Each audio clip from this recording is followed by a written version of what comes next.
बिस्मिल्लाहिर्रहमानिर्रहीम। अस्सलाम वालेकुम प्यारे बच्चों। क्लास 9th के मैथ के कोर्स में हम लोगों ने चैप्टर नंबर 4 का आगाज़ किया हुआ है, जिसके लास्ट लेक्चर में आपको चैप्टर नंबर 4 का एक्सरसाइज 4.1 और क्वेश्चन नंबर 3 हमने मुकम्मल किया था। ओके जी, हम लोग आज के लेक्चर स्टार्ट करते हैं अपना। चैप्टर नंबर 4 में हम लोग पढ़ रहे हैं फैक्टराइजेशन। क्वेश्चन नंबर 1 में भी हमने फैक्टराइजेशन पढ़ी है, 2 में भी पढ़ी है और 3 में भी इसी तरह से फैक्टराइजेशन ही पढ़ी है। मैंने आपको लेक्चर नंबर 1 में इसके मुख्तलिफ तरीके बताए थे कि आपने किस तरीके से फैक्टराइजेशन को पहचानना है कि आपने पहला स्टेप कौन सा करना है, दूसरा कौन सा करना है और थर्ड वन कौन सा होगा। ओके, देखें आपके पास क्वेश्चन नंबर 4 नेक्स्ट पेज के ऊपर दिया हुआ है। इसमें भी क्वेश्चन 8 हैं और सबको क्या कर देना है, हमने फैक्टराइज कर देना है। ओके जी, चलें जी अपना जल्दी से लेक्चर का आगाज़ करते हैं। एक्सरसाइज 4.1 क्वेश्चन नंबर 4 का जुज नंबर 1 हमारे पास है। देखें मैंने सोल्यूशन किया हुआ है क्योंकि हमने फैक्टर्स बहुत सारे क्वेश्चंस के ऑलरेडी बना चुके हैं और बहुत टाइम से मैं आपको ये क्वेश्चन समझा चुकी हूँ। देखें 4x² प्लस 7x प्लस 3 हमारे पास है। सबसे पहला क्या काम करना है, 2 को आपने किसके साथ मल्टीप्लाई कर देना है, 3 के साथ। 2 3 6 आ जाएगा। साइन का बहुत ख्याल रखना है, प्लस के साइन में आपने इतने गड़बड़ नहीं होती है जितनी हम लोग बच्चे माइनस के साइन में मिस्टेक्स करते हैं। 7 हमारे पास अब मल्टीप्लाई करने से हमारा 6 आंसर आना चाहिए और प्लस माइनस करने से क्या आंसर आना चाहिए, 7। 6 1s 6 होता है। अब देखें 2 और 3 भी 6 आ रहा है मल्टीप्लाई करने से, लेकिन 2 और 3 को ऐड करने से क्या बनता है, 5 बनता है, जो कि हमने नहीं लेना। हमने क्या लेना है, वो वैल्यू लेनी है जिसको ऐड करने से 7 आ जाए। 6 1s 6, 6 में 1 को ऐड करेंगे तो 7। अब क्योंकि प्लस का साइन है सब के साथ, इसलिए हम लोग प्लस का साइन ही यूज करेंगे। लिखने का तरीका भी आपने याद रखना है। 2x² है पहला, 7 को आपने तोड़ना है, जो आपने दो फैक्टर्स बनाए हैं उसके मुताबिक लिखना है। 6x और 1x आ जाएगा और लास्ट वाला डिजिट 3 आ जाएगा। पहली दो टर्म में से क्या चीज कॉमन है, 2 और 6 हमारे पास है। 2 का टेबल में जाते हैं, x² और x है तो x हमारा कॉमन आ जाएगा। 2x आ गया, x प्लस 3 आ जाएगा। ओके, 2x हमने कॉमन लिया तो इसने 2 भी अपना बाहर दे दिया, x² था, एक x बाहर दे दिया, एक x बाकी रह गया। इसमें से x बाहर चला गया और 6 हमारा क्या आ जाता है, 3 आ जाता है। 1x प्लस 3 है, 1 हमारा कॉमन है और x प्लस 3 बाकी रह जाता है। ओके, x प्लस 3 अब फिर दोनों में कॉमन है। जब इसने अपना x प्लस 3 बाहर कॉमन दिया तो पीछे क्या रह गया, 2x रह गया और इधर क्या रह गया, 1 रह गया। तो इस तरह से हमारा क्वेश्चन नंबर 1 सॉल्व हो गया। ओके जी, क्वेश्चन नंबर 2 देखें। क्वेश्चन नंबर 2 है 2x² प्लस 11x प्लस 15। अब यहाँ पर भी हमारे पास 2 को किसके साथ मल्टीप्लाई करना है, 15 के साथ। 2 15s 30। अब दो ऐसे मल्टीपल ये पहाड़े लेने हैं, आप लोगों ने टेबल्स लेने हैं जिनको मल्टीप्लाई करने से 30 आए लेकिन प्लस माइनस करने से 11 आ जाए। तो ये कौन सी टर्म होगी, 6 और 5 को मल्टीप्लाई करेंगे तो 30 आ जाएगा। 6 और 5 को ऐड करेंगे तो क्या आ जाएगा, 11। जब तक, मैं आपको बार बार कह रही हूँ, जब तक प्लस का साइन है हमारी कोई मिस्टेक नहीं बनती। जब हमारा माइनस का साइन आएगा तब आपने लाजमी ध्यान से देखना है क्या वहां पर साइन क्या यूज होगा और कौन सी वैल्यू के साथ कौन सा साइन लगाना है। पहली टर्म 2x², 11 की जगह पर हम क्या लिखेंगे, 6 एंड 5 का x लिखेंगे और साथ में लास्ट वाली टर्म 15 आ जाएगी। इन दोनों टर्म में से फिर वही काम जिससे हमने क्वेश्चन नंबर 1 किया है, उसी तरह से 2x हमारा कॉमन आ गया, इधर से x प्लस 3 रह गया। 5x और 15 है तो 5 हमारा कॉमन आ गया, 5 इंटू x प्लस 3 आ गया, x प्लस 3 फिर कॉमन आएगा, 2x प्लस 5 हमारा आंसर रह जाएगा। तो ये हो गया क्वेश्चन नंबर 2 भी सॉल्व। अब चलते हैं क्वेश्चन नंबर 3 की तरफ। क्वेश्चन नंबर 3 देखिए हमारे पास क्या है, 4x² प्लस 13x प्लस 3। अब 4 और 3 को मल्टीप्लाई किया तो 12 आया, मल्टीप्लाई करने से 12 आए लेकिन प्लस माइनस करने से क्या आ जाए, 13। तो 12 अब देखें कौन कौन सी टेबल में आता है। 12 हमारे पास एक तो टेबल 2 में आता है, 2 को 6 के साथ करेंगे तो 12 2, लेकिन ऐड करेंगे तो 13 नहीं बन रहा। फिर 3 4 12 होता है, इसको भी ऐड करेंगे तो हमारा 13 नहीं बनता। फिर क्या करेंगे जी, फिर हमारे पास आता है 12 1s 12 होता है। 12 1s 12, 12 में 1 को ऐड करेंगे तो कितना हो गया, 13। हमें ये सेंटर वाली टर्म लाजमी ध्यान से आपने लेकर आनी है। फिर से वही ये दो टर्म्स हमारी बन गई, 4x² एज इट इज आ गया। 13 की जगह पर क्या लिखेंगे, 1x एंड 12। 1 और 12 में से कोई भी आप वैल्यू पहले लिख सकते हैं, दूसरी वैल्यू आप बाद में लिख सकते हैं, साइन को ध्यान रखते हुए। ओके जी, यहाँ पर 1x आ गया और 12x आ गया और प्लस 3 आ गया। और 4x स्क्वायर और x में से हमारा x हमारा कॉमन आ गया, बाकी रह गया इधर हमारे पास टर्म बचती है 4 और यहाँ कॉमन में भी 4x हमारे पास यहाँ पर कॉमन रह गया प्लस 1 आ जाए, क्योंकि इसने अपना एक x बाहर दिया तो एक x बाकी रह गया और साथ में क्या रह गया 4। इसके पास एक ही x था वो बाहर चला गया तो बाकी क्या टर्म रह जाती है 1। 3 एंड 12 है तो 3 हमारा कॉमन आया, इधर से आ गया 4x और इधर से आ गया 1। आपने ध्यान से देखना है कि आपकी दोनों ब्रैकेट्स के अंदर वैल्यूज भी एक जैसी होनी चाहिए और उनके साइन भी एक जैसे होने चाहिए। फिर 4x प्लस 1 हमारा 4x प्लस 1 दोनों के अंदर कॉमन है तो इस टर्म के पास रह गया x और इस टर्म के पास रह गया 3। ये हमारा क्वेश्चन नंबर 3 सॉल्व हो गया। अब कर चलते हैं जी क्वेश्चन नंबर 4 की तरफ। 3 को 2 के साथ मल्टीप्लाई किया 6 आया। अब देखें मैंने आपके लिए करके रखा हुआ है, देखें क्या हुआ। 6 को 1 के साथ मल्टीप्लाई किया आ तो 6 गया है, लेकिन प्लस माइनस करने से हमारा 5 नहीं आ रहा, ठीक है। तो इसलिए ये वाला हमारा मेथड जो है वो नहीं सॉल्व होगा, बल्कि कौन सा लेकर आएंगे। हाँ जी बिल्कुल, ये क्वेश्चन नंबर 1 में मैंने आपको बताया था 2 एंड 3 वाला। यहाँ पर 6 मल्टीप्लाई 1 यूज हो रहा था क्योंकि हमें 7 चाहिए था। यहाँ पर 2 मल्टीप्लाई 3 यूज हो रहा है क्योंकि हमें 5 चाहिए। 3 2s are 6, 3 को 2 के साथ ऐड करेंगे तो क्या बन जाएगा 5। ओके जी, नेक्स्ट क्वेश्चन की तरफ चलते हैं। नेक्स्ट क्वेश्चन में अगला स्टेप इसका क्या आ रहा है क्वेश्चन का। पहली टर्म एज इट इज। अब 5 की जगह पर हम क्या लिखेंगे 3 and 2x, 3x and 2x plus 2 last वाली टर्म। पहली टर्म लास्ट वाली टर्म एज इट इज आएगी। सेंटर वाली टर्म को आपने वो टर्म लिखनी है जो अपने फैक्टर्स चूज किए होंगे। इन दोनों के पास फिर देखें क्या कॉमन है। 3 दोनों के पास है, x भी दोनों के पास है, ये हमने कॉमन ले लिए इधर से और इधर से भी हमने कॉमन लेना है। अब इधर से जब हमने कॉमन लिया तो बाकी क्या रह गया, बाकी हमारे पास रह गया एक x और इसने 3x तो पूरा बाहर दे दिया तो पीछे क्या छोड़ गया 1।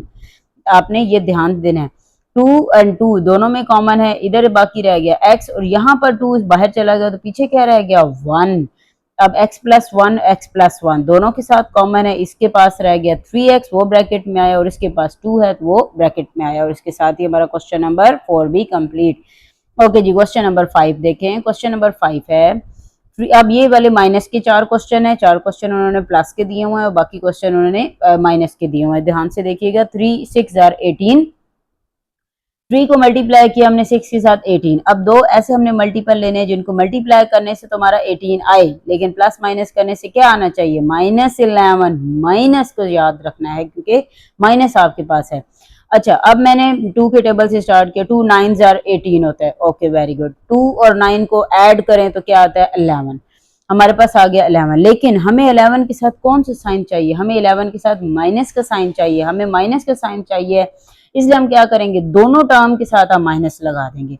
अब देखें माइनस माइनस होता प्लस है, लेकिन हम साइन कौन सा यूज करते हैं माइनस का, ठीक है। ये होगी माइनस की बात। ओके, अब ने इधर किया है तो इधर भी माइनस हमें लगाना पड़ेगा।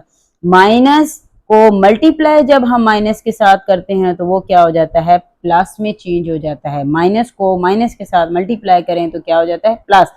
लेकिन जब हम माइनस माइनस दो टर्म्स हम लोग करते हैं उनके दरमियान में मल्टीप्लाई नहीं है बल्कि सिर्फ माइनस माइनस है तो वो क्या होंगी ऐड होंगी, लेकिन साइन कौन सा यूज होगा माइनस का। यहाँ होती ही हमारे पास क्या है प्लस होंगी। माइनस माइनस क्या हो गया साइन आ गया प्लस का आ गया। मल्टीप्लाई तो 2 और 9 को हमने मल्टीप्लाई करना है। ओके, यही हमारे फैक्टर बन गया। 3 पहली टर्म एज इट इज आ गई, फिर बाकी रह गया -9 और फिर क्या रह गया -2y प्लस 6।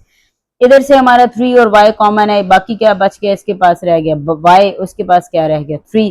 2 एंड 6 है तो 2 हमारा कॉमन आ गया, y -3 हमारा रह गया। y -3 दोनों के पास कॉमन है, 3y -2 आ गया। ये हमारा हो गया आंसर। क्वेश्चन नंबर 6 की तरफ चलते हैं। क्वेश्चन नंबर 6 में भी इसी माइनस है। 2 2s are 4। अब दो टर्म ऐसी चाहिए जिनको ऐड करने से हमारा -5 आए लेकिन मल्टीप्लाई करने से 4 आए, तो 4 1s are 4 हो जाएगा। अब हमें साइन भी देखना है, साइन हमें 5 के साथ कौन सा चाहिए -5 चाहिए, तो वही वाली चीज आपने यूज करनी है। माइनस माइनस क्या होता है होता प्लस है, लेकिन साइन हम माइनस का यूज करते हैं। ओके, ये हो गया जी 4 और 1 वाले फैक्टर बन गए। पहली टर्म एज इट इज, बाकी रह गया -4 एंड -1 आपके पास आ गया, तो हमने इसी को लेना है 2y स्क्वायर -4y -1 प्लस 2। इन दोनों से हमारे पास क्या चीज कॉमन है, इन दोनों से कॉमन आ जाता है, एक तो 2 कॉमन है और दूसरा दोनों के पास क्या चीज है y है, तो y कॉमन आ गया। अच्छा, इसके बाद बाकी क्या बच गया? आपने कॉमन निकालने के बाद ये लाजमी देखना है कि आपके पास बाकी क्या बच जाता है। 2 हमारा बाहर चला गया, बाकी क्या रह गया? एक y भी बाहर चला गया और फिर क्या रह गया? एक y रह गया।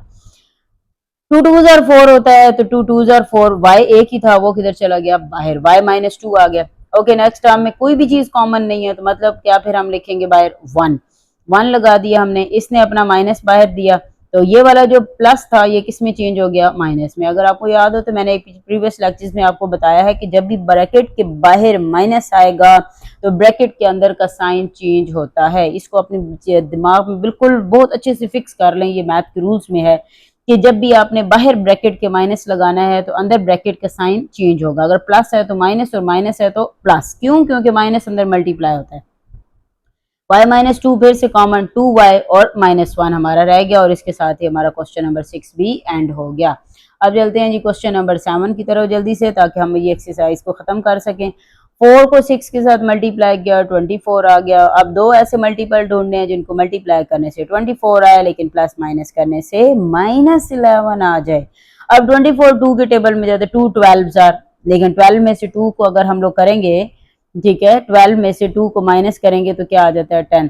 फिर 24 और कौन से 3 और 4 के टेबल में आता है, सॉरी 3 से स्टार्ट, 3 8 आर, 3 को 8 के साथ मल्टीप्लाई करेंगे तो 124, 3 और 8 को ऐड करेंगे तो क्या आ जाएगा? 11। लेकिन अब हमें साइन कौन सा चाहिए? माइनस का चाहिए, हमें माइनस 11 चाहिए, तो दोनों का साइन क्या हो जाएगा? माइनस में हो जाएगा। तो यही काम हमने यहाँ पर किया है। माइनस माइनस हमारा होता प्लस है, लेकिन साइन हम माइनस का यूज करेंगे। ओके जी, यही हमारे दो फैक्टर्स बन गए। 4 जी स्क्वायर हमारा एज इट इज और 6 हमारा एज इट इज आएगा, लेकिन 11 को तोड़ के हम लिखेंगे, एक 8 लिखेंगे, 8 हम 3 लिखेंगे, 8z एंड 3z। फिर से इन दोनों से हमारा 4 कॉमन है और z कॉमन है, क्योंकि 4 के टेबल में दोनों आते हैं और z दोनों के पास है, हमने कॉमन निकाल लिया। अब बाकी क्या रह गया? z प्लस माइनस 2, और इधर से भी इसी तरह 3 कॉमन है, z माइनस 2 रह गया, z माइनस 2 फिर से बाहर आया, 4z माइनस 3 आ गया, और ये हमारा आ गया आंसर क्वेश्चन नंबर 7 का। ओके जी, जल्दी से क्वेश्चन नंबर 8 करते हैं। क्वेश्चन नंबर 8 में देखें, आपके पास बाकी क्वेश्चन से इससे थोड़ी सी तरतीब चेंज है, इससे कोई फर्क नहीं पड़ता। आपने पहली टर्म को लास्ट वाली टर्म के साथ ही मल्टीप्लाई करना है। अगर आपको ना समझ आए तो आप तरतीब दे लो, जी एक्स स्क्वायर पहले लिख लो, फिर एक्स लिख लो, फिर कौन सा टर्म लिख सकते हैं। ओके, 3 को 6 के साथ मल्टीप्लाई किया, माइनस 18 आ रहा है। माइनस क्यों किया ना? माइनस 18 आ रहा है, लेकिन माइनस 18 तो आया, लेकिन प्लस माइनस करने से क्या आना चाहिए? प्लस 7 आना चाहिए। 2 9 आर 18 होता है, दो एक के साथ माइनस लगाया, एक के साथ प्लस लगाया, माइनस 18, क्योंकि मल्टीप्लाई में प्लस माइनस माइनस होता है। 2 को 9 में से हम माइनस करेंगे तो कितना आ जाएगा? 7। बड़ी वैल्यू के साथ वो साइन लगाना है जो हमें यहाँ रिक्वायर्ड होगा। तो आपको पिछले लेक्चर्स में मैंने यही बताया है कि बड़ी वैल्यू के साथ वो साइन लगाना है जो हमें यहाँ पे रिक्वायर्ड होगा। वो यहाँ पे है प्लस, तो बड़ी वैल्यू के साथ प्लस। 6 आया, 7 की जगह पर हमने 9 और 2 को ऐड किया और एज इट इज 3। इन दोनों में से हमारा 3 कॉमन है, 3 2s आर, 3 3s आर। इन दोनों में से हमारा x सिर्फ कॉमन है और साथ में माइनस है, तो इसके पास बाकी रह गया 2, ये माइनस कॉमन देके प्लस, 3 भी हमारा नहीं निकलता, एक्स स्क्वायर में से एक x कॉमन है, एक x बाहर अंदर रह जाएगा। 2 प्लस 3x, 2 प्लस 3x हमारा कॉमन आया, 3 माइनस x हमारा यहाँ पर आंसर बन गया। और इसके साथ ही हमारा लेक्चर खत्म होता है और एक्सरसाइज 4.1 भी कंप्लीट होती है। अगले लेक्चर में इंशाल्लाह 4.2 का आगाज करेंगे। उस वक्त तक के लिए अल्लाह हाफिज, थैंक यू सो मच। अस्सलाम वालेकुम प्यारे बच्चों, कैसे हैं आप? Welcome to my YouTube channel STEM genius point. अगर अब तक आपको मेरी वीडियो पसंद आई, ओवर क्वेश्चन की समझ आ रही है, तो मेरे चैनल को सब्सक्राइब एंड लाइक करें